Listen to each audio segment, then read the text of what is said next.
A slow start and a frantic finish. Not enough as the Vancouver Canucks season comes to an end. The Oilers are moving on. The Canucks are heading home. So much to talk about. Let's get it started. This is Rink Wide Vancouver.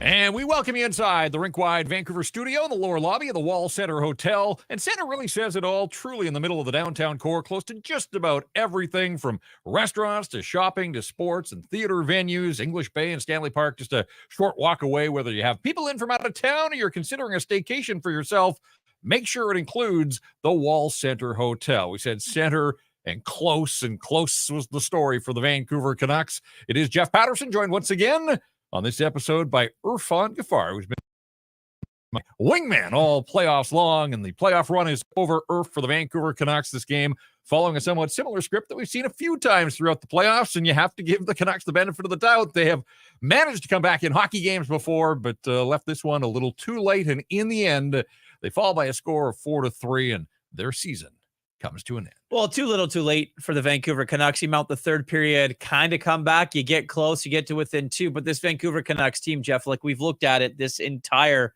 postseason run, the lack of shots at some points in this series, the lack of urgency from when the puck was dropped. This was game 7, Jeff. The Canucks just really didn't have it from the moment that puck was dropped. They didn't look like they were prepared to play. We're going to break it down, obviously, and get to your submissions into all our social channels as well. But for me, I mean, you look at the season as a whole, we'll get to that later, probably a success. But in this game and in the moment and in everything they had, this game was an utter failure for Vancouver. Rink Wide Vancouver, representation of the Applewood Auto Group. It is all good at Applewood. Yeah, I think in the opening segment, we will break down this game and this series.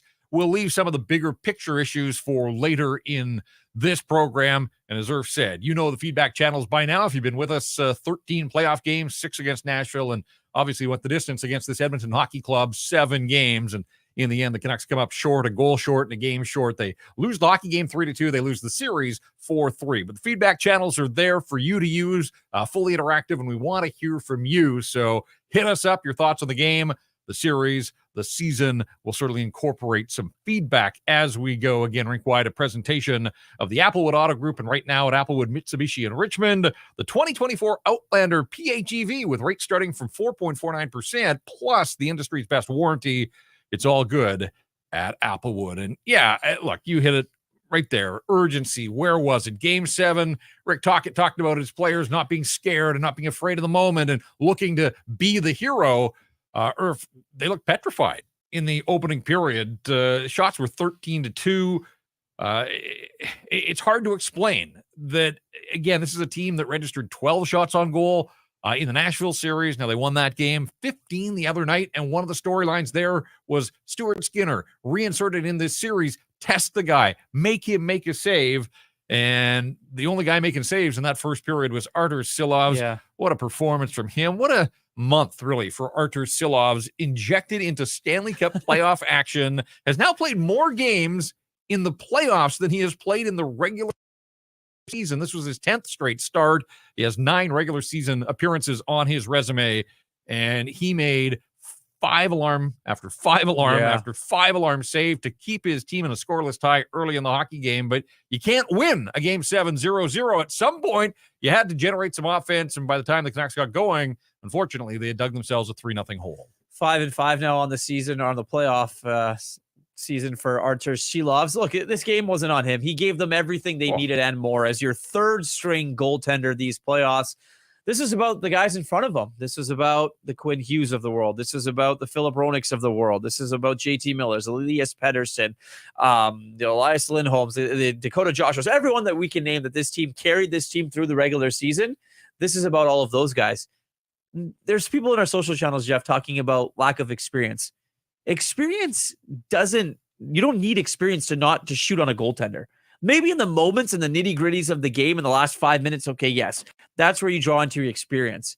But you're in a game, you've been going toe-to-toe, blow for blow with this Oilers team right up until game 6. And then where did it all fall off? That's the biggest question for this Vancouver Canuck team. Urgency, not shooting the puck, and as you hit it, the nail on the head there with Stuart Skinner. Test the guy. and they didn't do it. Yeah, when I look at this game and the way it unfolded, Cody Ceci opens the scoring early in the second period. Zach Hyman credited with the second goal of the hockey game, 11 for him here in the playoffs after 54 in the regular season. But Irf, in some ways, and this is going to be one of the massive talking points in the days ahead, the months ahead, until the Canucks reconvene for training camp, the Edmonton Oilers scored a power play goal in this game. It was a one-goal game. The Nuge turns out to be the game winner.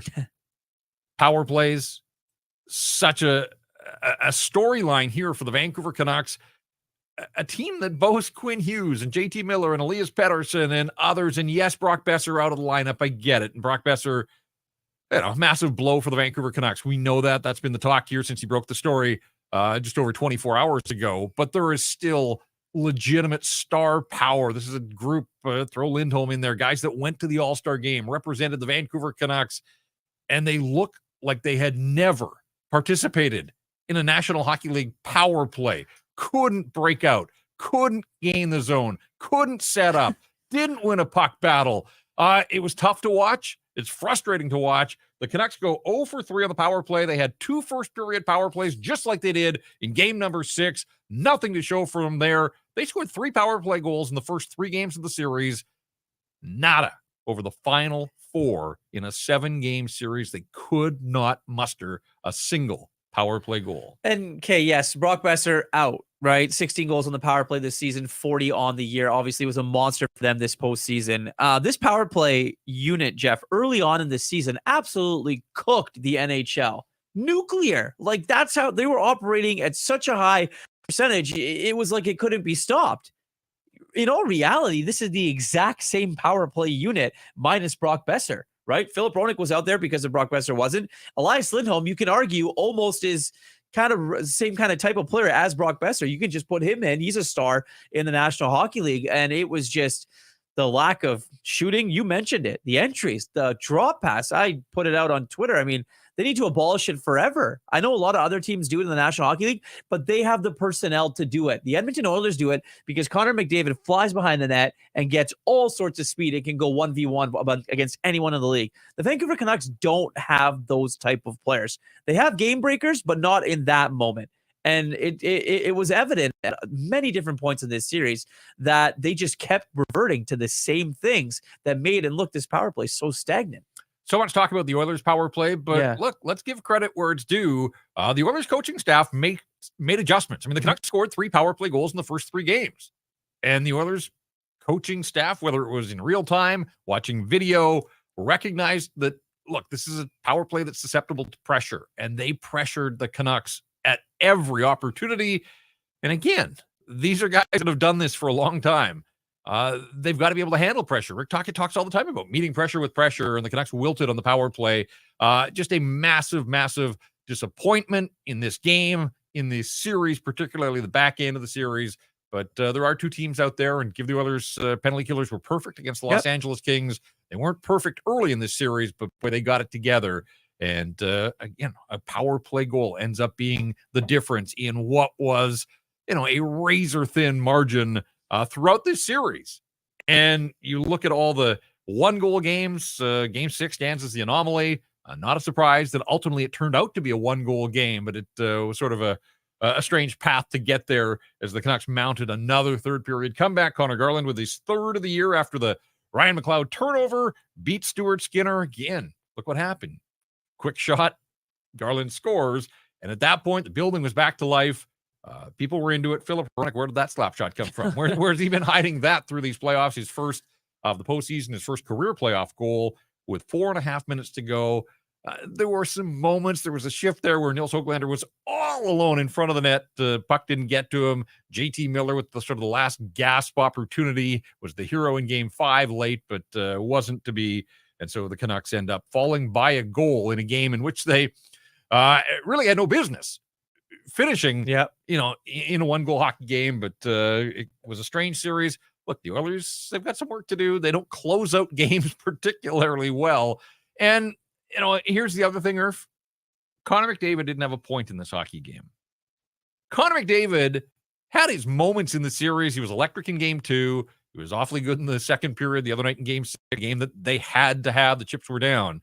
But in a game 7, this wasn't Connor McDavid skating circles around the Vancouver Canucks. In fact, Leon Draisaitl had a second assist on the power play winner, and McDavid was held off the score sheet. To me, that is a missed opportunity, if ever there was one, for the Vancouver Canucks. If those guys had risen to the challenge, you tip your hat and you say, two of the best players of this generation, it was just too much in the end. But that wasn't the case. And really, one of the biggest storylines of this series, 9 goals from Oiler defensemen. It's wild. I think that's the crazy thing. I mean, the Bush bomb is a thing. Matthias Ekholm as well. Cody Ceci getting in on the action. Obviously, there was one that was tipped as well. But Evan Bouchard, Leon Draisaitl, and Connor McDavid the Oilers are the first team to have 3 players with 20 points through the first 2 rounds of the playoffs. Like, those guys ate, and it was their power play early. And these games, whether it was finally figuring out Artur Shilovs and being able to get pucks through the net from the point, that's kind of the book on him.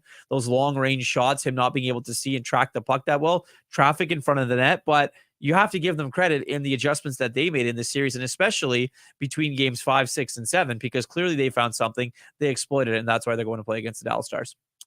It's disappointing when the season ends. This was a terrific season for the Vancouver Canucks. Again, we'll get into big picture, storylines and questions, and plenty of questions emerged. And anytime you fall short, you're going to see some areas that you have to work on and improve. Certainly, for me, one of the disappointments, because the crowds were so good at Rogers Arena. Playoff hockey was back. The fans brought the heat. They were into it.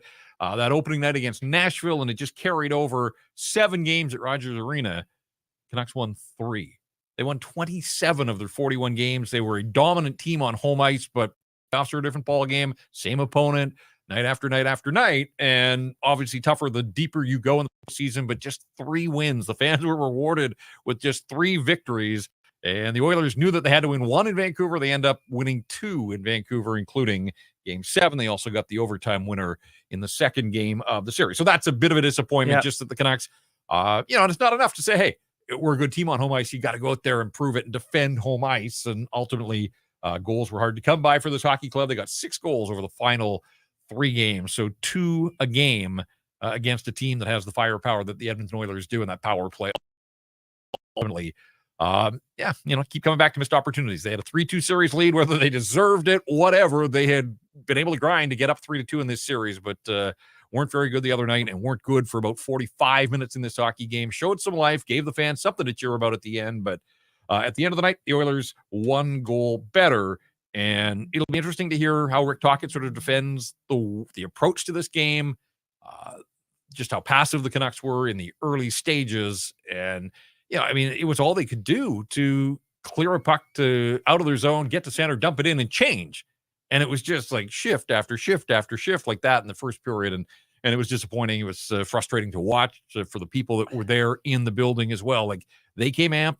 They wanted to celebrate. They wanted something to get excited about. And for the longest time, that storyline of, getting shut out 4-0 by Boston in Game 7 of the Stanley Cup Final, and then getting shut out by Vegas in the Game 7 of the bubble. And it looked like the Canucks were going to go 3 straight 7th games without scoring a goal. Garland changed that storyline. And then again, Hronek came close. But at the end of the night, they needed more. And the Canucks end up being the only one of the 4 division winners that doesn't advance to the final 4 of the Stanley Cup playoffs. Yeah, and I think that, this just goes back to kind of the beginning of the game, Jeff. You got to look at it. They both games against game 6 against the Oilers as well. They were flat. There was no urgency. And it's tough because, as you just mentioned, the division winner, they were so good in the regular season. There were games they dominated. There were games they controlled in this series against the Edmonton Oilers. They had to come back. Yes, they had to fight back. The Oilers were never going to be an easy out. Everyone wrote the Canucks off in this series. So the fact that we're sitting here talking about a Game 7 loss is probably a success for the Vancouver Canucks based on where they were projected to lose in this series by a lot of people. But for me, I just go back to the beginning. I mean, we do, we ask all the time, what'd you like? What did you hate from this game? I hated the power play. Yeah. And I think that a lot of people can agree. And I think Rick Tocchet will agree with that, and he's a guy that's there with the clipboard on the bench trying to figure things out. It's something that desperately needs to be corrected here, and whether it's personnel, whether it's schematics, whether it's different things like that. But you have a power play, like we just talked about, on home ice, 4-minute power play. I know a lot of it, or 14 seconds in the carry over to the second period, but not even a shot. I mean, that's awful. And I thought it was interesting, as you said, 14 seconds, you say, big deal. But it's 14 seconds with fresh ice, a chance to like take the puck at center ice and get into the zone and try to set up for something.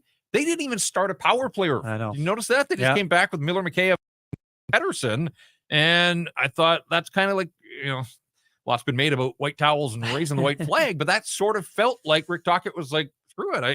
I've seen enough. I'm not even going to worry about it. It's 14 seconds. Yeah. Like I can't imagine that the Oilers in a scoreless game wouldn't have McDavid and Draisaitl out there to start the second period if they had power play time. Whatever the case, I mean, again, as bad as the first period was, let's look at a couple of moments, because Ilya Mikheyev getting the opportunity to play, it's not the lotto line. I'm not sure what we call it with Mikheyev there, but PD and JT Miller. He won the lottery line. Pretty much.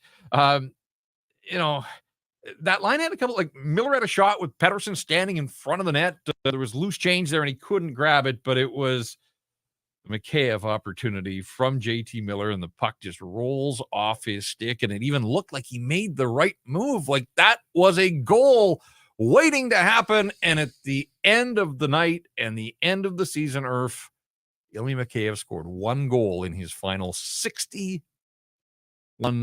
hockey games. Yeah, Ilya Mikheyev made a goal scorer's move to score a goal scorer's goal. The only problem is, like you just mentioned, he's not a goal scorer. It hasn't been one this season. So it was an interesting choice for me, for them to elect to. He's a guy that didn't play, right? And to get not into the lineup, you're elevated into the top line with JT Miller and Elias Pettersson, who we can flat out say didn't play well in this series or in the postseason at all, to be completely honest. And JT Miller's been an absolute dog. So he had to carry that line, plus getting the matchup against Connor McDavid's line at times. And I think that it was just tough for all of them to try and get stuff going. But yeah, that was a definitely turning point in the game. He scores there, and the roof blows off the place and things go nuts. But I think it was a personnel decision. I think that maybe Höglander could have gone up there. I mean, I know he sat out as well, but if you're looking for other guys, like I know that they didn't want to move the Joshua Lindholm Garland line because they wanted that to match up against Draisaitl, who they did play well all series. But just the Mikheyev up there, I thought that would last a little less than it did. It kind of went on for a little bit too long for my liking. Want to dip into the Great Clips chat line for the first time here tonight. Presentation at Great Clips, more than 4,400 hair salons throughout the United States and Canada. Great Clips, the world's largest hair salon brand, official hair salon of the National Hockey League. Great Clips, it's going to be great. We want your feedback. Again, the feedback channels are all there for you on our screen. Mike in the YouTube chat says, wondering if fitness is an issue. Did they truly run out of gas? If so, you need guys to step it up even more in the offseason. Nobody from Joshua, Miller, Petey looked like they had much left. And what I would say to that is, and again, like we haven't had a firsthand look at playoff hockey in a long time in this market. I was reminded again of just how hard it is to win at this time of the season. It was fun. Yeah. They won 7 games ultimately. You need 16 to win the Stanley Cup. And so for me, it sort of drives home this point that, I mean, the deeper you go, the more bumps and bruises and guys are banged up. And I'm sure we'll hear in the coming days of players and what they were playing through. I have no doubt that Elias Pettersson is hampered by something. Quinn Hughes didn't look anything like regular season Quinn Hughes. He was targeted. He absorbed all sorts of punishment from the Nashville Predators. Edmonton Oilers followed that script, and why wouldn't they? He's one of the best. He's going to be named the Norris Trophy winner. But, it came at a price. And so as I watched this game, and I was just thinking to myself, like, maybe ultimately this is as far as this group was supposed to go. Yeah. A third string goaltender, your leading goal scorer out of the lineup, wasn't going to come back. They were up against it. They put up a valiant fight in the big picture, and to take the Edmonton Oilers, a team built to win the Stanley Cup now, to take them to 7 games, again, credit to the Vancouver Canucks. Yep. But yes, they ran out of gas. I don't know if it was fitness. I just think that in the end, Rick Tocchet sort of tried to dumb it down a little bit. The system that he wanted this team to play, really it changed at the All-Star break. This high-flying Canuck team that ran teams out of the building early in the season and scored at will. The power play was an issue from the All-Star break on. Some of the star players did not produce at the levels that they had earlier in the season, and they elected to try to defend, and they defended well. But ultimately, you have to score once more than your opponent to win a hockey game, and that became an issue for the Vancouver Canucks. So I don't think fitness, I mean, these guys came to camp early. A lot was made of that back in September and October. They got off to the start they were looking for, ran the Oilers out of the rink on 3 occasions, essentially, or at least 2, but got 3 early wins against Edmonton. That earned them this right to have a Game 7 on home ice, and again, they sort of flushed that opportunity. Yeah, management and coach staff probably pleased with the season as a whole. Francesco Aquilini tweeting right now, what an amazing season we had. The grit, tenacity, and resilience. I'm proud of our team. Thank you, Jim, Patrick, Rick, the entire management team, coaches, staff, my family, and most of all the fans that have shown such dedication and support. We are all together and all in. And as Francesco does, he has a pretty good hashtag. Thank you, Jim. That was Francesco Aquilini, the owner of the Vancouver Canucks, tweeting that out just moments ago. Jokes. Yeah, he's bringing some jokes. I mean, look, in all seriousness, the running out of gas thing, and you bring up a good point, is interesting because, 16 wins is very hard. The Canucks ran out of gas after 13 games, or 12 games, I guess, in all reality. This 13th one, if they were gas as everyone is saying that they were in our feedback channels, there's a lot of hockey that would need to be played, potentially 14 more games to win the Stanley Cup. Yeah. So is it fitness? Is it something else? Is it the way that they were played by the Nashville Predators? Is it depth? Is it experience? What is it that needs to take this team to the next step? And if you are Rick Tocchet and you are Jim Rutherford and you are Patrick Allvin, you take a look at this and you take snapshots of players that you want to keep. We'll get into that in the second half of the show for sure. But I think if you look at it as a whole, there's a lot more work that needs to go on behind the scenes in order to get a team that is able to compete for ultimately maybe 16 wins if they ever get there. Yeah, I think experience to a degree. That a lot of these guys, that their only playoff experience was the bubble. They have it now. You know, the bubble was the bubble, but now they've seen crowds on the road, and the Canucks were pretty good on the road. So in Nashville, they were terrific, winning all 3 games there. But I just think that the intensity, obviously, when you have full buildings, it wasn't that way in the bubble in Edmonton. And so this was a learning. And again, this is the president of this hockey club on the eve of training camp said everything would have to go right for the Canucks to be a playoff team. And here they were hosting a Game 7 in the second round against the Edmonton Oilers. And, all things considered, again, I keep saying we'll leave some of the big picture stuff, but it all ties in. Yes, it's frustrating and disappointing the way this game unfolded.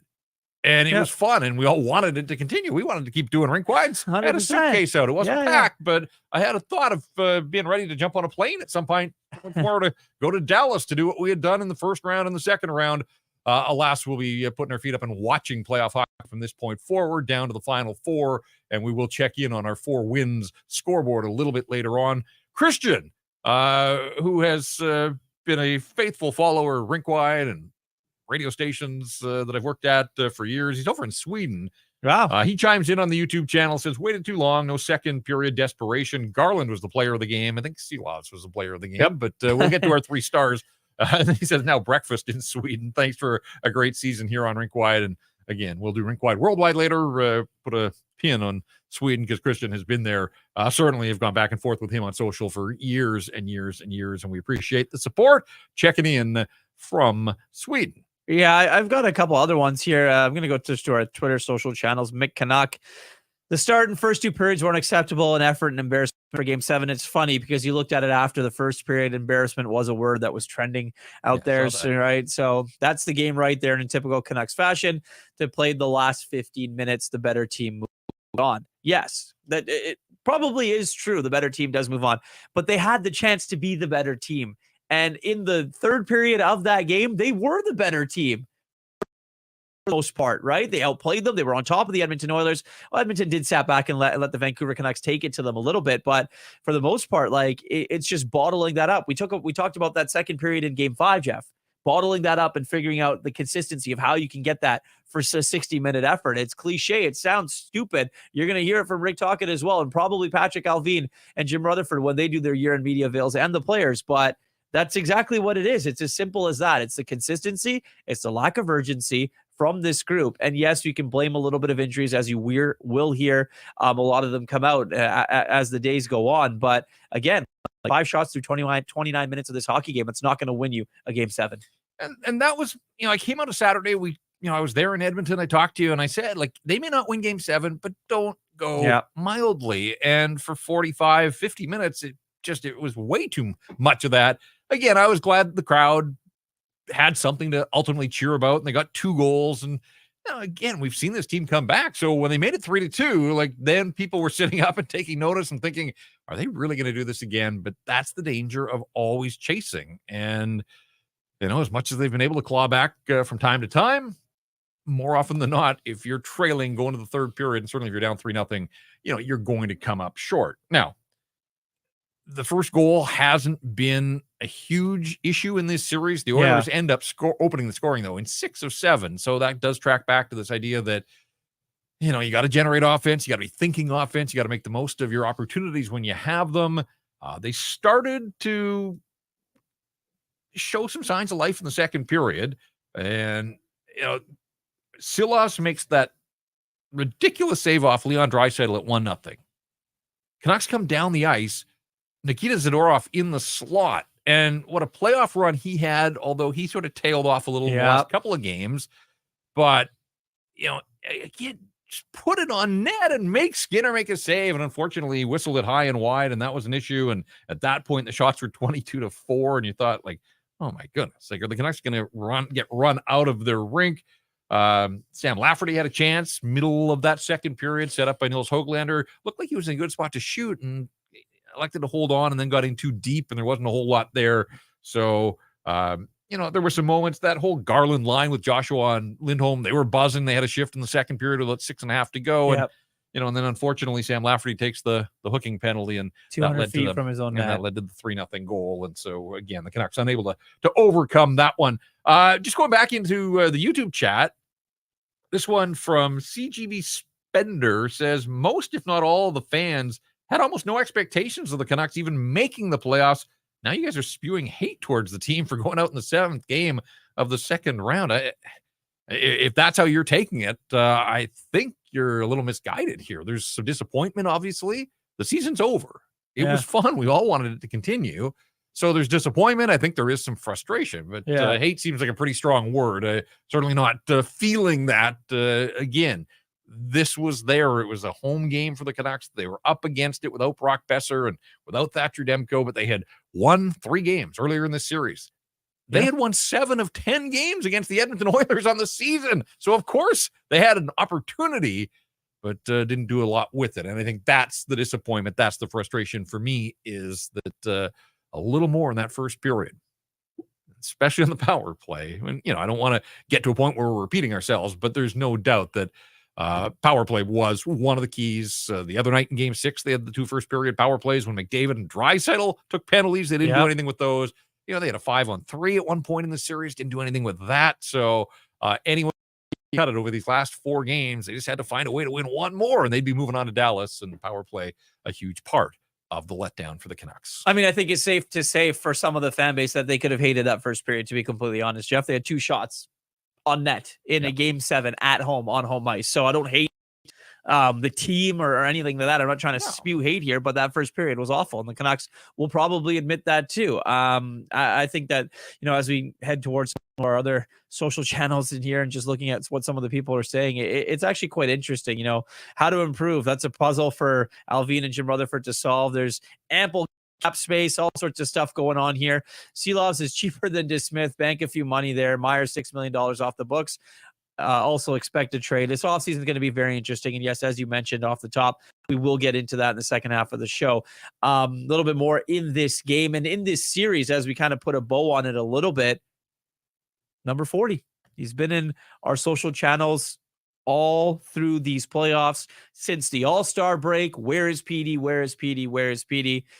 And once again, nowhere to be found on the stat sheet or involved really other than making that pass to McCabe, to be honest. So let's hold on Petey because I do want to get to, who had a good playoff run and where were some of the disappointments. And obviously, where Petey's going to fall in there, but there were some others. And I do want to step back and just kind of review the playoffs as a whole. Before we do that, though, we've got our poll question in the YouTube chat. And certainly we want you to weigh in. The poll question, a presentation of Mr. Lube. If you need a tire change, some tire service, Mr. Lube is the place to go. Provides no appointment tire service and sales. Drop by anytime for tire rotation, tire repair, and balancing. 16 locations in the Lower Mainland. For one near you, go to mrlube.com. And we're asking you the big picture. How would you describe this season as a whole, regular season and playoffs included? 82 regular season games, 13 here in the playoffs. Boy, that's a lot of Rink Wide Vancouver. There's a lot of we did over the season, including the preseason ones as well. I think we got up over the century mark. But the poll question is, how would you describe the season as a whole?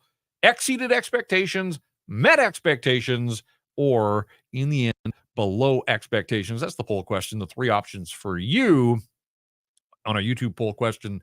Let's get to the 3 stars now. And it was a night that certainly some of the Edmonton Oilers, I don't want to say lesser lights, but not the top of the food chain with McDavid and Draisaitl, but they got others that stepped up, and the Nuge was probably the best player on the ice. And what a series for him. When you look at the offense in this series, Leon Draisaitl finishes with 14 points in 7 games, 3 goals, 11 assists.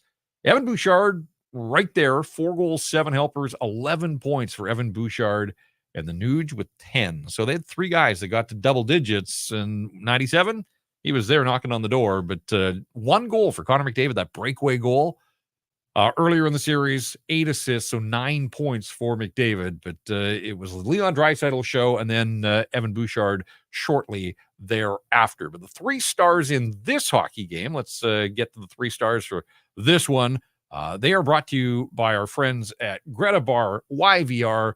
The 3 stars, and you see them on the screen here momentarily.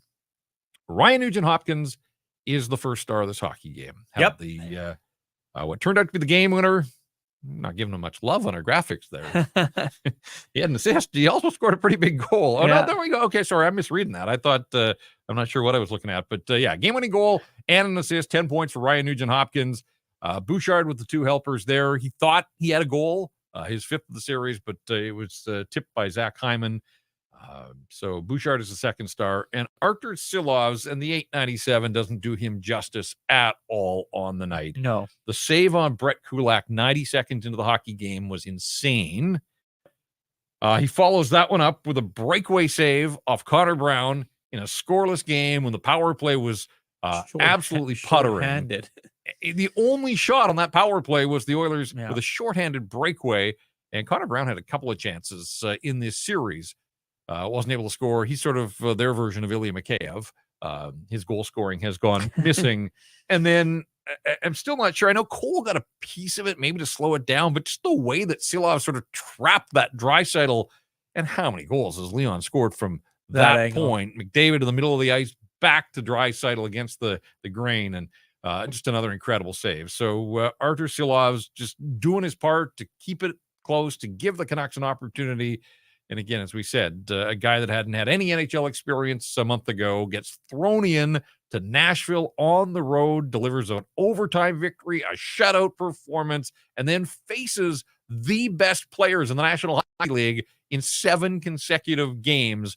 Goaltending was not the issue ultimately for the Vancouver Canucks. Did the Oilers beat him with some long shots along the way? Sure. Are there things he's going to learn and work on? Without a doubt. But this guy, a 23-year-old thrown into the fire, absolutely held up his end of the bargain. Goaltending wasn't the problem for the Vancouver Canucks. No, his stock's definitely risen for sure in these playoffs and in his appearances in the regular season. Calm, cool, collected. I mean, goaltending will definitely have a lengthy conversation about that and what the future is over the summer, I'm sure. And as we head into next season with the health and status of Thatcher Demko, just taking a quick look again, Jeff, Mr. Loophole question here on our YouTube chat. How would you describe this season as a whole? Exceeded, met, or below expectations? 71% of voters saying exceeded expectations so far. Exactly. I put it out after the game. 50-win season. You won the division. You made it to the second round. 1 win away from the conference final. A 100-point guy, a 40-goal scorer. Like, there's a lot of things that Norris if you Trophy and winner. Norris Trophy winner, if you would have called Jack or 6 All-Stars, including the head coach, guy that's probably going to win the Jack Adams as well. So you and I sat here and talked during regular season as things went on and said, we would say, if you would have told me this team was going to be where they were before this season started, where they ended up, I would have said absolutely no chance. Yeah, and that's why I don't know where the commenter that we talked about Yeah. earlier. I think we're trying to reflect the disappointment of falling short when opportunity was knocking for the Canucks to advance to the third round to a conference final. We kind of lost the plot a little bit, though. The 3 stars, the new Jevon Bouchard and Artur Silovs. A presentation of Greta Bar YVR, the Canucks Army's home for food, drinks, and watching the game. And man, we were hoping that there'd be more playoff watch parties to come on the road, but alas, that's not going to be the case. So hopefully people that got out to Greta checked it out, enjoyed it, will get back there, and certainly we'll be doing more of that in the years to come, and maybe even in the off season. We'll huddle up at Greta Bar YVR, but we thank them for their support of all of us here at the Nation Network, Rink Wide included. 3-2 the final score. The Edmonton Oilers take this best of 7, 4 wins to 3. They're off to Dallas, and not much turnaround. They'll fly there tomorrow, get a practice in, and the Western Conference Final will begin on a Thursday down in the Lone Star State. All right, we're going to step aside briefly, and then we'll expand on the other side. We'll take a look at this playoff run and start to address some of the questions I think that we're going to have whenever the Canucks clear out their locker, whenever we get an opportunity to address Patrick Allvin, perhaps Jim Rutherford as well, Rick Tocchet with his final availability. There are questions, without a doubt, around a hockey team that falls short, whether you fall short in the Stanley Cup final, whether you fall short in the second round. There are always questions. There are ways that you have to address some of the weaknesses on this hockey club. There were a lot of successes, as Irv said, but there are some questions now moving forward coming out of this playoff run for the Vancouver Canucks. The season is over. The show is not. You're watching and listening to Rink Wide Vancouver. Everybody knows about the overdose crisis, also known as the toxic drug crisis. But what's less known is that the stigma around addiction makes it harder to ask for help. And that's got to stop. Addiction is a complex health condition, not a choice. And that means people shouldn't have to face judgment at work or from their loved ones or fear the law. But shame and stigma can cause a person to hide their drug use or use alone. And we don't want that. People shouldn't be afraid to reach out. There are supports available, and it can help to know where to start. The government of BC is partnering with organizations like the Nation Network to help extend this message throughout our province. If you or someone you care about is struggling, you can find supports and services near you at helpstartshere.gov.bc.ca.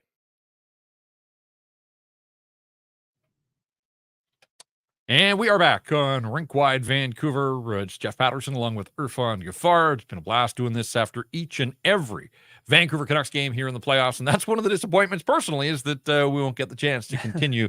I mean, we'll have Rink Wides. We'll keep you posted on our plans here moving into the offseason. But this segment of Rink Wide Vancouver is a presentation of the Vancouver Canadians. Finally, some spring weather on the horizon. The family had the power washer out. We were getting the deck ready, the deck furniture. So we feel like summer is around the corner. And hopefully, with some of the nice weather that we've had, you've had a chance to get out to catch the Vancouver Canadians. They're on the road right now, but a 6-game homestand starting on the 28th of May, and includes a superstar appearance, a nooner at the net, a family fun Sunday as well. Catch fireworks, giveaways, Friday nooners, and those superstar appearances all spring and summer long. Get your tickets. Go to Vancouver Canadians, or you can call them at 872-5232, or you go to CanadiansBaseball.com. All right. What have we missed here as we looked at this game tonight and this series as a whole? I know you've been charting the lines and the odds. Yeah, absolutely. Well, you mentioned Ryan Junkins and his 10 points. We'll get to it as this is our, as we look at the lines, it's brought to you by Bet365, proud partner of Sekeres and Price, Canucks Conversation, and yes, us here at Rink Wide Vancouver. Open an account with Bet365 today and bet on a huge range of markets. So whatever the sport, Whatever the moment, it's never ordinary at Bet365. Use that code VANBONUS. Obviously, the Canucks were underdogs in this series, but if you zoom in, if you can, on those anytime goal scores, Ryan Nugent-Hopkins, anytime goal score at plus 320. So some pretty good money there. I haven't looked at the early lines at game one or in Dallas against these two teams, but I assume the Dallas Stars will be a favorite probably all the way through. Maybe the Oilers take a sneak or a run at being favorites games 3 or 4, but that was an interesting one. The Canucks were an underdog every single game this series, even though they were the division winners. Yeah, well, we'll have to wait and see if they can be a favorite at some point next season. It's going to be a long wait, but no more hockey for the Vancouver Canucks. They are finished for the year after the 3-2 loss to the Edmonton Oilers. Let's get to the stat that stands out, something we've done on each and every one of these rink-wide episodes following Canucks games. And the stat that stands out, we thank the fine folks at Fountain Tire for supporting us and doing what we do. As we head further into spring, ask the Fountain Tire experts about their seasonal car care package to keep your vehicle in top shape for your nearest service dealer. Go to fountaintire.com. And we've touched on it, but I mean, that to me just sums up the back end of the series where the Vancouver Canucks had 2 cracks at eliminating the Edmonton Oilers. Team did not score a power play goal in the final 4 games. And, one thing, if the power play had been buzzing and they were zipping the puck around and Oiler goaltenders were making saves or Oiler players were throwing themselves in front of grade A looks, but that wasn't the case. And so, Canucks power play let them down in a big way, go 0 for 3 with just 2 shots on goal in this hockey game, but no power play goals over the final 4 games of this series. Absolutely a stat that stands out. All right, a little bit of a twist on something that we do here, where you ask me what did I like and what didn't I like in a given game. We've sort of broken this thing down, and I think it is time to start, broadening the perspective a little bit and just looking at what we saw. First of all, in the playoffs, as opposed to the season as a whole, because we did this after every game throughout the regular season. We touched on all those storylines. But I think when I look at this playoff series, for me, the big playoff 2 series, obviously, a month of bonus hockey, played to the May long weekend, something they haven't done in a long, long time. My biggest takeaway, I think, is the moments and the memories created, that the buzz of playoff hockey really returned. And there's some stings in here. The late loss in the game started to run the game 4 in Edmonton when it looked like they tied it and gone to overtime, and Bouchard scored in the final minute there, the overtime loss. But I just think of, goals 12 seconds apart in the playoff opener against Nashville where they turned game 1 in their favor, and then the miraculous comeback down 3-1 to force overtime, and hat-trick for Besser, and Lindholm scores in overtime. A shutout from a rookie goaltender in a series-clinching game, the late goal from Pius Suter. The comeback in game 1 against the Edmonton Oilers was incredible. JT scoring in the final minute. Like, they played 13 games, and just there were so many of these big moments and the crowd reaction throughout. So, for a new generation of Canuck fans, like, they hadn't experienced playoff hockey. They have.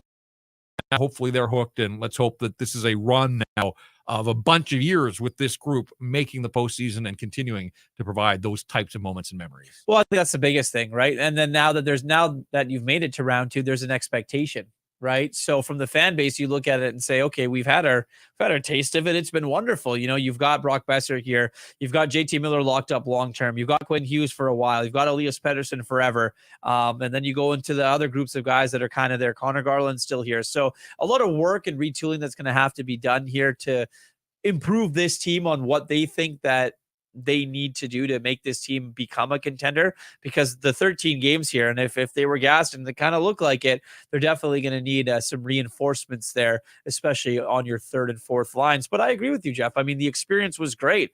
The city was alive. It was buzzing. The away games, the watch parties were absolutely bananas. Rogers Arena had life again. And, and I think that was an important thing for this fan base as well. You mentioned the new generation of Canuck fans, South Fraser way out in Abbotsford, people going wild, Scott Road celebrations, people doing what they did back in 2011. So a lot of fans. Yes, the Twitter beefs between the two and up in Nashville, that is exactly what you were going to get. And I have no problem as long as you keep it clean and, don't cross the line. But Canucks fans should be excited about their team. I think this game itself, you can see disappointment, but as a whole, I think there is some excitement to grasp on going forward. So moments and memories, the crowds at Rogers Arena, but elsewhere, you're right, just the buy in the market in the province. And as we've seen Rink Wide Worldwide, and we'll get there to put a bow on that segment as well. Individually, Artur Silovs has to be near the top of the list in terms of guys that stepped in and stepped up.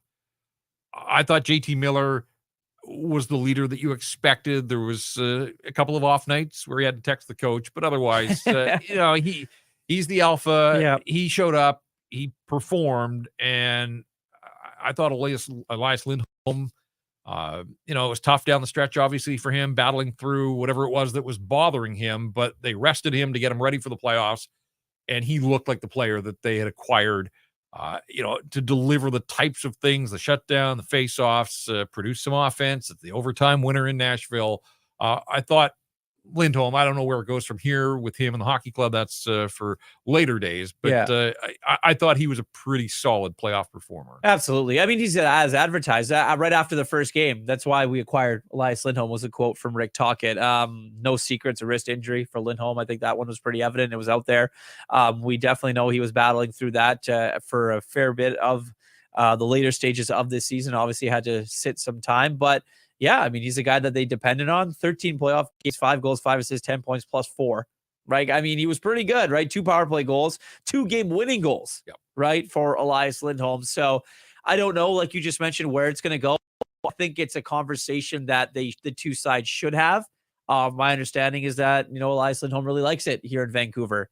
The family has found a groove. I think he likes to fit on this team as well. So when you look at that, the number's going to be high, right? But if you can figure out a way to try and maybe have something work of who he's going to play with and things like that, you never know what can happen there. So that's going to be an interesting one. Brock Besser, I mean, tough for him for not being able to play in this one. And first and foremost, the injury is not life-threatening. I want to reiterate that, not career-threatening. So all the best to Brock Besser and obviously his family, people that are watching. 12 games played, 7 goals, 5 assists. Monster all season.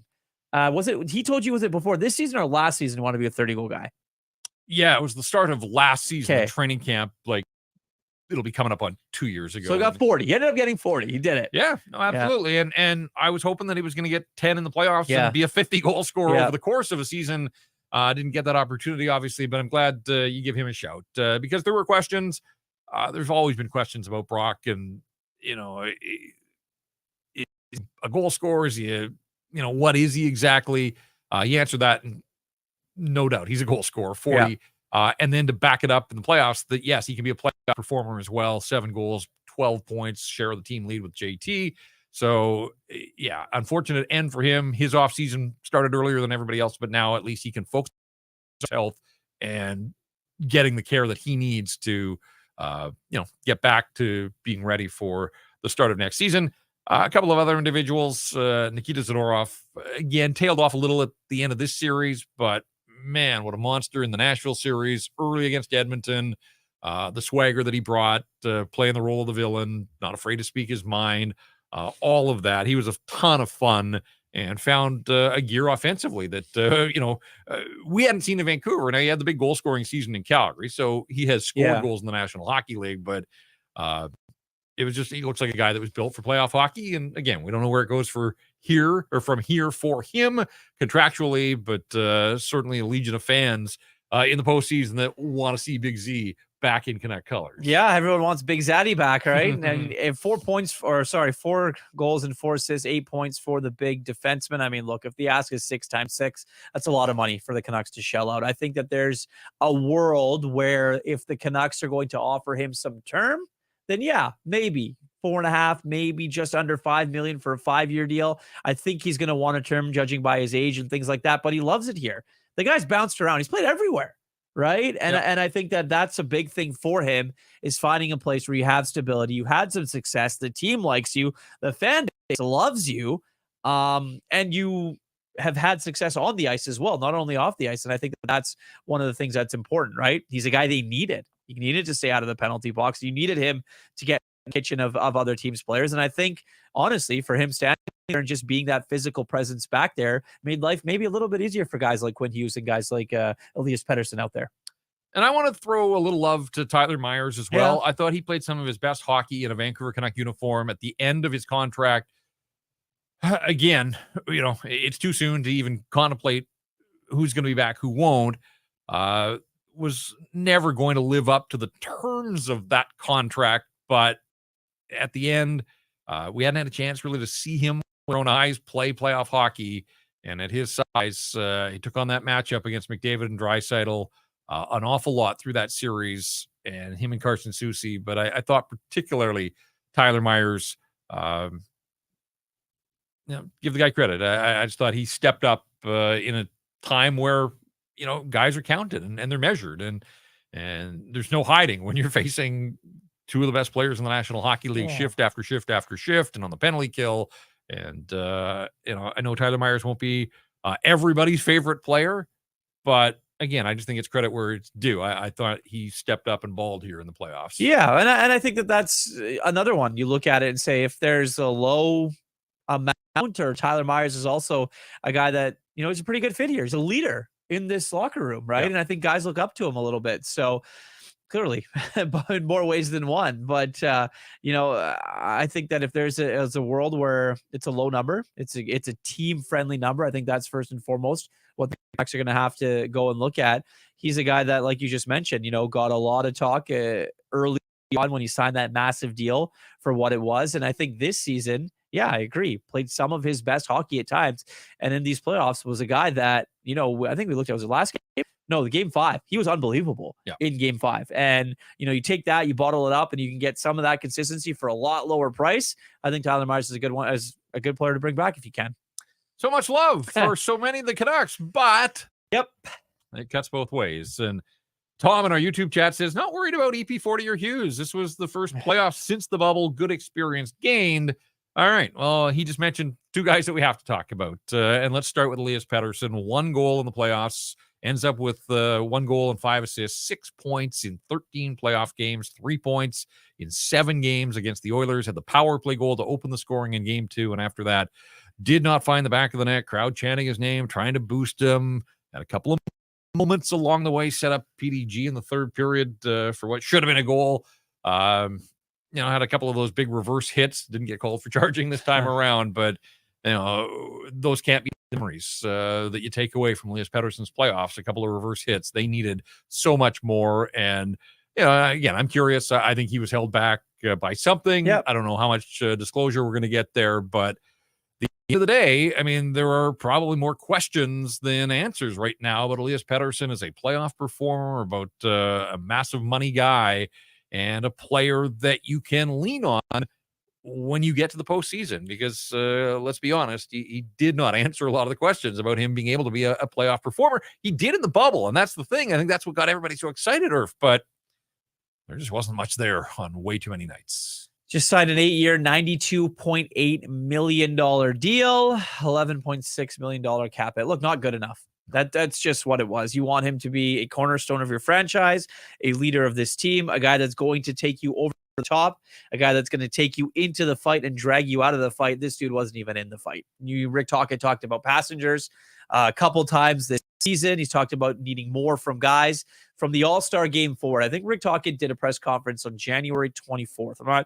Maybe I have the date wrong, where he said, I'm going to need more. I need more from him. I need more from Elias Pettersson. That's when we started first asking Rick Tocchet about, his superstar suite.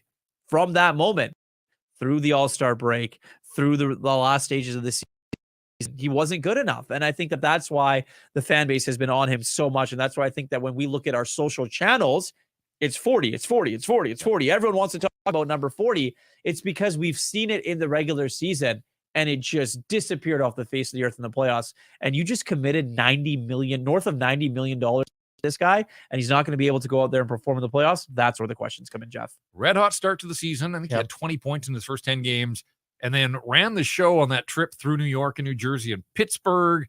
4 points, including the overtime winner in Pittsburgh. And really, from that point, just tailed off. And when they left Pittsburgh that night, he was on a 111-point pace for the regular season. And as we know, he didn't even get to 90 this year, coming off his 102 points. So he really did fall off a cliff. And it was unfortunate. It was hard to watch. He didn't have any answers. And we'll see what he has to say about his performance here. And again, at the locker cleanout day when they finally do their final exit media for the year. Now, it kind of goes hand in hand because the high hopes were there for Elias Pettersson. They were also there for Quinn Hughes. And I want to be careful here. He had 10 points in 13 playoff games, which in and of itself isn't terrible.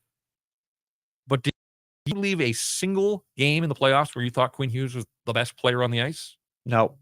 He didn't have his magic, and that's exactly what it was when you look at Quinn Hughes. Every time Quinn Hughes touches the puck, especially in the offensive zone as a defenseman, you thought that he was going to do something. You're on the edge of your seat watching this guy play. He's going to win the Norris Trophy. Like, he is that good. The unfortunate part was, are we going to hear an injury? Can lo and behold tell you that, yes, you will hear of an injury, and it might just be how many, Jeff, when it comes to Quinn Hughes, right? I mean, He was definitely hampered with something. That Nashville series took an absolute beating on Quinn Hughes and his body. The shot of him doubled over on the bench is one that I'll remember. You definitely know that he was battling through something. But again, like, he's another player. If he doesn't have it, like I've always said, this team will go as far as 40 and 43 are going to probably add Demko to that mix, and now definitely number 9. But 40 and 43, if they're going when they're going, this team is damn near unstoppable. And when they're both not there, or lack of production, you see nights like you have against the Edmonton Oilers and here in the playoffs. Like, Quinn wasn't going down low. He wasn't taking the puck down. He wasn't doing the Quinn Hughes types of things, not really getting his shot off. So it's tough because he's a hell of a player. He's the captain of this team, but definitely I think we can say injuries, maybe a little fatigue is something that came into play here with Quinn Hughes. Yeah, no goals in the playoffs after 17 in the regular season, and a guy that just tilted the ice. Yeah. The Canucks outscored opponents by a 2-1 margin at 5-on-5 in the regular season, and that wasn't the case. I know coming into this game, and I haven't looked at the final numbers after Game 7, but coming into the game, the goals were 1-1 in this series at 5-on-5. Like, what a win for the Oilers if Quinn Hughes is basically just a push, over 6 games of the series. That's not the Quinn Hughes that we watched all season long. So I do put Quinn Hughes and Elias Pettersson in that category of guys that underwhelmed Petey more than Quinn Hughes in terms of disappointment, but there were others. And again, I think everything's on the table here as we continue to run this all down. P.S. Suter, I didn't have massive expectations for him. And yes, he scored the clinching goal against the Nashville Predators, and that was a big goal. But he spent most of the playoffs with JT Miller and Brock Besser. And again, he's sort of third wheel on that line, but there just wasn't much there from P.S. Suter. By my count, he had 1 point in this series against the Edmonton Oilers. And so, again, it can't always be your stars. You need your stars to lead the way, but you need a little bit more support there. And I just thought P.S. Suter kind of got a little too quiet for my liking. Philip Hronek scores the final goal of the season for the Vancouver Canucks, his first of the playoffs, but he had a disappointing playoff run and really disappointing half of the season after just lighting it up in the first 40 games or so. Yeah, Philip Hronek basically playing on one arm. I mean, I think that there's definitely an injury there. It's very apparent. It's going to be interesting to see how that contract negotiation goes too. I mean, the number, what if the ask is 8? I don't think the Canucks are doing that, to be completely honest. It's a lot lower than that. I think the Canucks offer was anywhere between 52 and 54 million, around the same as Severson is. And David Severson, I think, is about a better offensive player than Philip Hronek's been with the New Jersey Devils. So it's going to be interesting to see what happens here with Philip Hronek. But you mentioned P.S. Suter. Like, they brought P.S. Suter in not to be a top-line guy to ride JT Miller's coattails. And I think that him getting thrown into that position maybe took him a little bit out of what he was used to. But yeah, just only 3 points for him in the postseason. Yeah, and that's why, again, based against expectations, you want a little bit more there. Nils Höglander has to be a disappointment as well. Comes out of the line, it's back in, scored the other night, but 24 regular season goals, a buzzsaw, just not noticeable on way too many nights, and ultimately not much of a bottom line to the point that he comes out of the lineup. And I'm not sure that I loved that decision, but I also understood where Rick Tocchet was coming from. He had a run to sort of, solidify his spot in the lineup, and Tocchet did what he had to do there. So, disappointing for Nils Höglander, who was one of the nice surprises for the Vancouver Canucks in the regular season. it takes everybody stepping up. You can't rest on your regular seasons. It gets tough at playoff time. And so sort of Hoglander was a disappointment.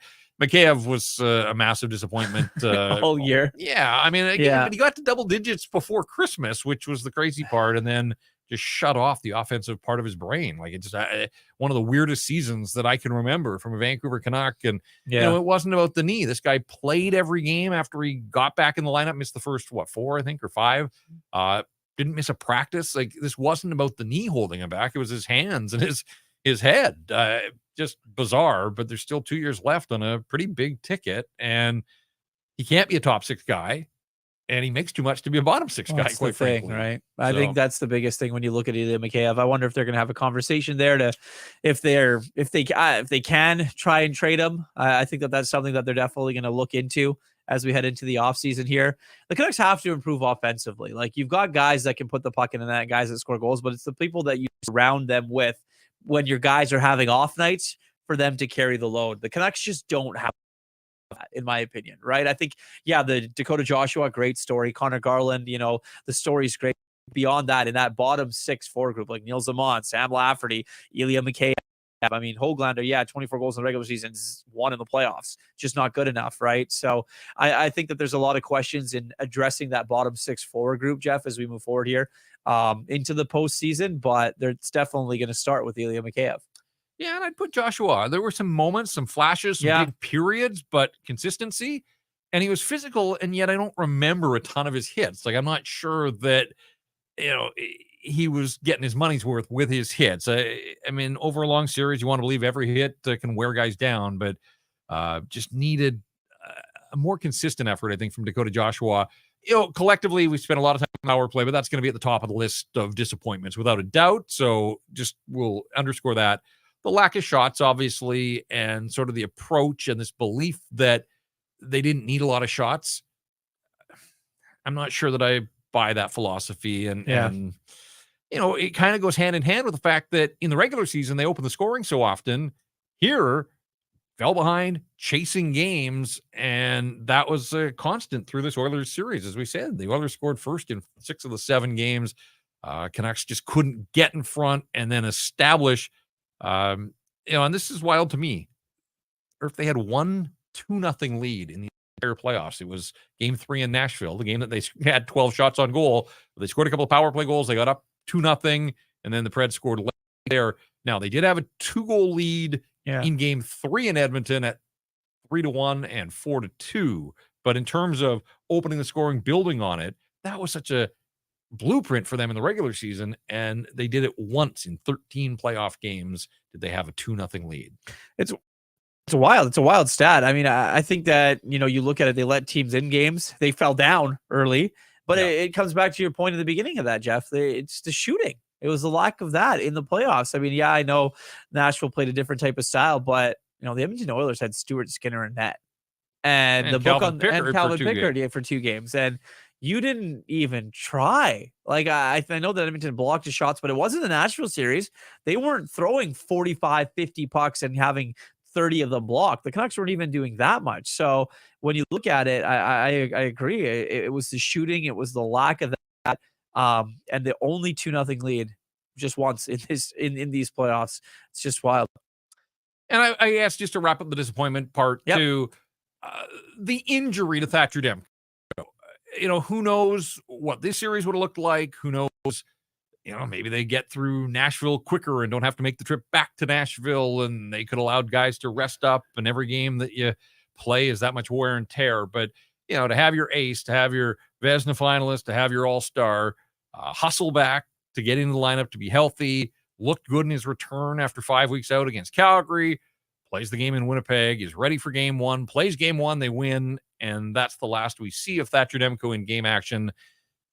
I'm not disappointed in him. I'm disappointed for him. But, his ability to stay healthy and be available to the Vancouver Canucks is an issue moving forward that he has yet to be able to, play a starter's workhorse workload and be available come playoff time. Well, that's the knock on him right now.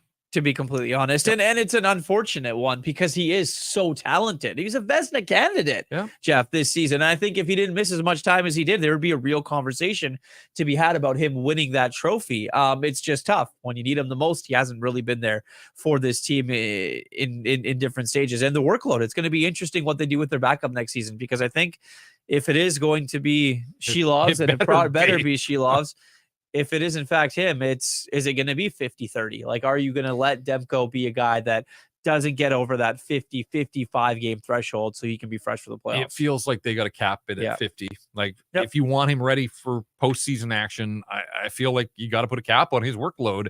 Even if he wants to play more, it's in his best interest to reduce his regular season workload so that he can handle the playoff battle night after night after night. All right, for the final time here, let's do 4 wins for 4 wins, because the Vancouver Canucks come up 1 win shy of the 4 that they needed in this round.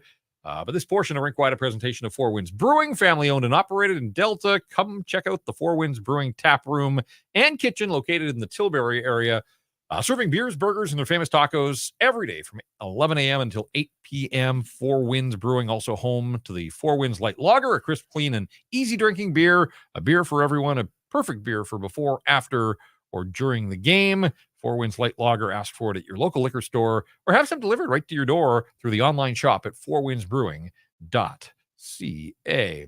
All right, and then there were 4 teams remaining in the hunt for the Stanley Cup, and the Edmonton Oilers are one of them.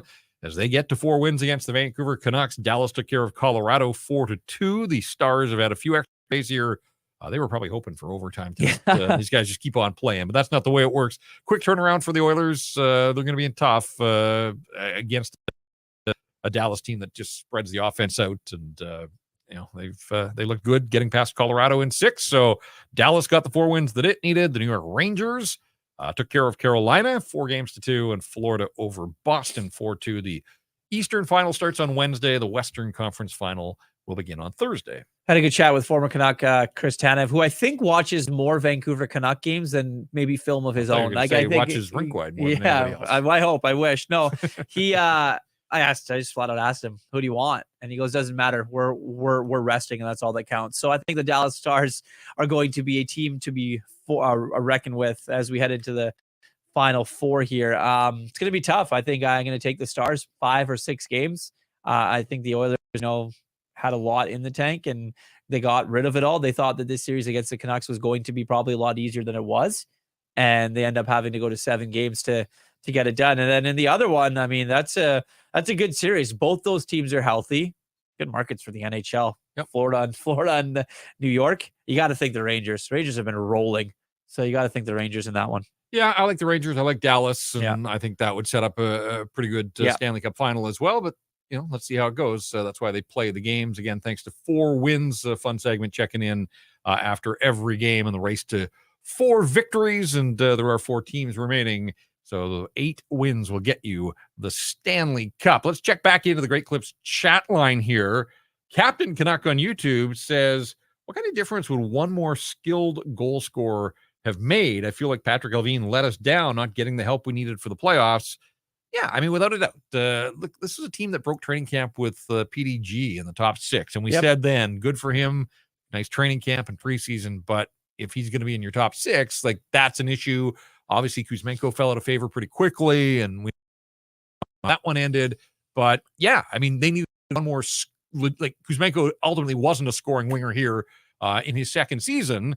And they were 1 winger short. They made the trade for him. They wanted to strengthen the middle. They felt like that was the piece, but we said at the deadline, like, did they miss out by not, Tyler Toffoli looked like he was available. Didn't have to be Toffoli, but, pick a player, Anthony Duclair, Jason Zucker, whoever, just a guy that scored goals in the National Hockey League. And we wondered then, and I think it's fair to sit here and wonder as part of the post-mortem, what could they have done? Jonathan Lekarmaki, I saw him in the press box tonight, along with all the Black Aces, getting that Game 7 experience in the building at the very least. Yeah. Do they plug him into the NHL? Does he need a year in Abbotsford? To me, scoring winger is absolutely at the top of the list. We talked about Elias Pettersson's struggles. The team handcuffed him with the players that he had to play with all season long. He deserves better from the organization. They've committed to him. They've got to find a way to get him back up and running and try to get some value out of a nearly $12 million contract. They need scoring help without a doubt in their top six. Yep, very true. The organization also needs Elias Pettersson to be better. Let's just put that out there as well. I think that Tyler Toffoli, you mentioned going back to the deadline. I think for a moment there, thought that he was going to be a Vancouver Canuck as kind of the deadline approached and things like that happened. But he ended up in Winnipeg and obviously ended up playing on the fourth line and just basically getting power play time in the playoffs. So we'll see. I agree with you. It was a scoring winger. I think the lack of whatever they did at the deadline, which was nothing, came back and haunt them a little bit. Patrick Allvin said that they were in on almost every trade. I think that was the line that he said, but they didn't end up pulling anything off. And as you see, Pius Suter's now a top six forward. Ilya Mikheyev now a top six forward. Those are the guys that, they've played in the NHL. They've made a name for themselves, and it's good for them. They're getting paid, and Ilya Mikheyev has earned himself the contract. Don't ever involve with guys getting paid, but when you don't produce and you can't produce, then you got to bring in guys that can. Miller, this was one of my favorite parts of Rink Wide was just seeing the reach of this program, the power of the internet, obviously, but the strength of the Canucks brand. And, we're here, we're fortunate, we get to go to the games, we cover this team on a daily basis, but there are a lot of people that, whether they grew up in Vancouver and moved away, or maybe came to Vancouver and got hooked on hockey, went back home, have continued to follow this team through social media. We just put the call out and people responded right from day one of the playoffs. So it's always been fun to check in around the world, Rink Wide worldwide. And you look at the new pins on the map there. My face has been eliminated from the map. That's a good thing. Home. I'm here in studio. Iceland. How about that?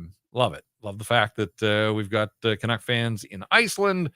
Halifax, that's an investment of your time with the time zone changes. Definitely is. But I'm not surprised to see that there are fans in Atlantic Canada and even down in Mexico as well. So you look at those pins, that means the world to both of us here. Yeah, that, absolutely. People were staying up late or getting up early, dropping us a note here. So a massive thank you to everybody around the world. It is, look at checking pictures. We put the call out earlier, where were people watching? Stockholm, 3 a.m. puck drop. It's incredible. South Korea, we had checked in, had a couple of pins on the map from Korea earlier in the playoffs here. Yeah. So on and on it goes. Thanks to everybody for taking a moment to share the photos. We love that as well. Brandon, Manitoba, Brantford, Ontario.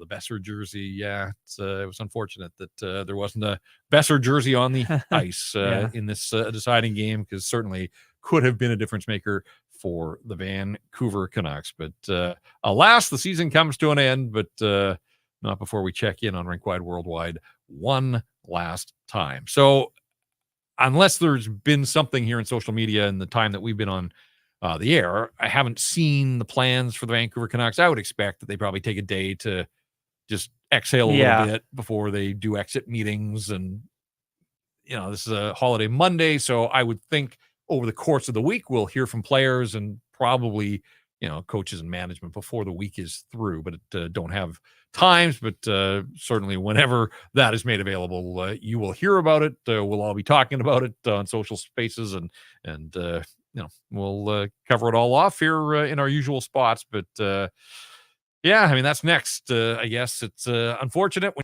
you win the Stanley Cup, everybody has to do the exit meetings and try to figure out where some of the things went wrong for them. And again, we covered off an awful lot here of some of the pressing issues, I think, that are facing this hockey club moving forward. No, absolutely. And I think that when, Rick Tocchet does eventually speak to the media after it's all said and done, after he has his meeting with, Patrick Allvin, and then Patrick and Jim Rutherford meet with the media, I think there'll be a lot of things. And I'm sure, the media will have a lot of questions. I mean, there's so much to get into, whether it's injuries, whether it's, what the fit is, what the structure and the makeup of this team is going forward, whether it's how many more offensive guys you're going to need in the lineup, whether it's how to fix the power play, right? I think that those are questions that are going to be asked by a lot of them. So, and they're going to have to be answered. There's only a handful of players that spoke post game. Most cases, almost all of them are made available, when it comes to exit meetings, to see what happens there, and then let the contract negotiation stuff start, with certain players and certain unrestricted free agents. And for the Vancouver Canucks, it's going to be interesting, Jeff, as we head here the next week or so, who they prioritize as their number one guy, as things kind of get going. I think at one point it was Philip Roenick, but now it's probably Artur Shilovs. He's going to be your number one restricted free agent that you want to get done pretty quick. Well, off seasons are never dull here in Vancouver, and for some people, the off season is more exciting than a lot of the seasons have been over the last decade. I do think that the Worm turned there a 50-win, 109 points, a division title, home ice, all of those things. It was a memorable year for the Vancouver Canucks. There were great individual accomplishments. We talked about the representation at the All-Star weekend. Coach of the Year is going to be announced on Wednesday, and I'm certainly expecting that Rick Tocchet's going to win. That's one of the awards that they're letting the cat out of the bag. Norris will be announced on the awards night, so you have to wait for that one. But Coach of the Year on Wednesday, so look for Rick Tocchet.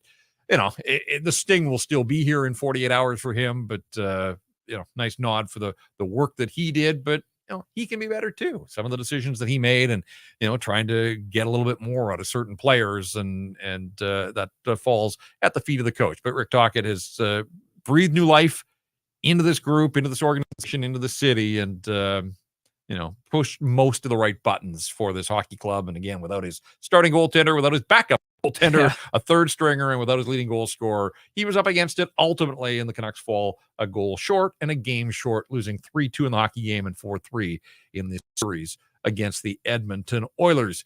Hey, before we run, want to remind you that the game stopped, but the coverage doesn't. Canucks Army through the offseason, the lead up to the draft, into free agency, a nonstop, just churning out the content. Proud to be a part of that, and the work that's being done over at Canucks Army. So if you haven't checked that out and you're looking for your fill of Canucks news as the offseason starts to progress here, make sure that you make regular visits to Canucks Army, Canucks Convo in the afternoon with Harm and Quads and Scaris and Price. Obviously, they'll have their say on this game and this series. So make sure, and also make sure you follow and subscribe Rink Wide. We'll have some offseason content for you. Not going to make any grand proclamations or promises about the frequency right now, but if you hit that subscribe button, you're never going to miss any new content that we produce here at Rink Wide Vancouver. We can't do this without the support of our sponsors, and we are so appreciative that people got on board and wanted to get on board. The deeper the Canucks got, they jumped on board, saw that you were there as an audience. They wanted to reach that audience. And so for them to partner with us, I just want to quickly run through our sponsors again. Applewood Auto Group and the Vancouver Canadians, the presenting sponsors. Wall Center has been terrific here as our home base in the studio. Greta Bar YVR, Fountain Tire, Mr. Lube, Great Clips, Four Winds Brewing, Bet365 as well. A massive thanks to all of the decision makers. They've got options. They can choose where to spend their marketing dollars, and for them to back us means an awful lot. And really, we're just getting started. Like, I can't even wait for next season already when I think of the progress and the growth and moving to video and doing this on a nightly basis, and getting to travel again was incredible. To go to Nashville in the opening round, and going to Edmonton was it was all right. It was fun. No, it was fun to see the crowds and see games in those visiting buildings as well. So thank you to all of our sponsors. Again, their support means the world. Want to shout out Mike and Jacob. Yep. You don't see them, but we're nothing without the work that those guys have put in. And I think of the growth from where we were those 6 games when we moved into video at the end of the regular season. And we had some growing pains, all of us, as we hit our stride. But, when the bright lights of the playoffs began, we were ready to go, and they were certainly ready each and every night, holding down the fort behind the scenes. So we thank them without a doubt. Absolutely. No, definitely. Yeah, we wouldn't be here without Mike and Jacob as well. And thank you for getting all my Bet365 texts and every single day. That's what we do. But building all the graphics, checking out places around the world to throw little pins in the map there. Irv, it was a blast, man. You came on board this year, and we're a frequent co-host in the regular season, but we weren't kind of sure how this was all going to play out.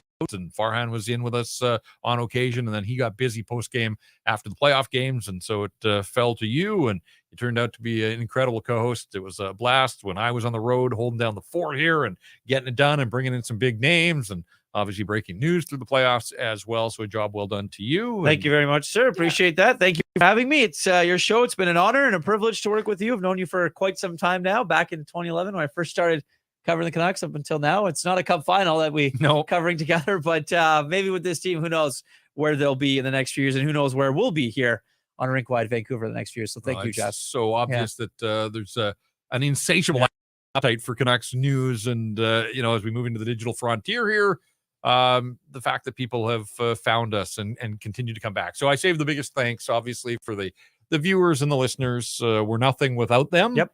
And again, a market like this one showed out in force in the playoffs, and it was just so much fun. Day after day after day, the anticipation of games, the mood swings and the drama, the excitement after wins and the frustration after losses. But again, the Canucks delivered 13 games here, an extra month of hockey that we just haven't had. Again, the idea that they played to the May long weekend, something that we haven't experienced in a long, long time. So much made of the fact that there hadn't been a playoff game at Rogers Arena in 9 long years. That has changed, and let's hope it's a 9-year run now of playoff hockey every year here in Vancouver, because the fans deserve it.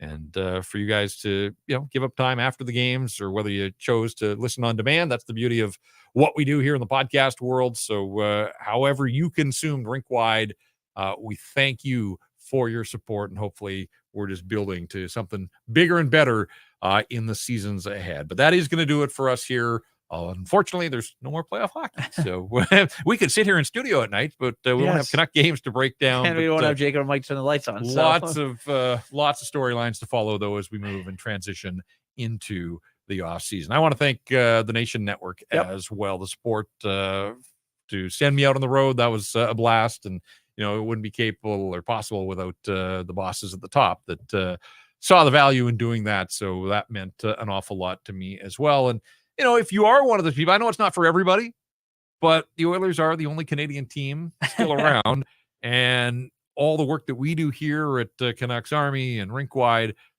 Oilers Nation is strong. Yep. So I would direct you that way too, if you want to follow the only Canadian team. And can McDavid and Draisaitl end the drought for Canada? 31 long years without a Stanley Cup. Check out the fine work being done by our friends and our colleagues over at Oilers Nation as well. But we knew this might get here. You hope that it would carry on for a while, but the season is over. 50 wins, 109 points, a division title, and Game 7. Game 7 on home ice. You hoped it was going to end a little bit differently for the Vancouver Canucks, but in the end, the Edmonton Oilers a goal better, a win better than the Vancouver Canucks. And that's going to do it for us here at Rink Wide. Again, thanks to everybody for supporting what we did here in the digital space, and we look forward to continuing our coverage of the Vancouver Canucks in the offseason that now is officially underway. For Irf, this is Jeff. Have yourself a great offseason, and don't forget to check out Rink Wide as we move into the summer months.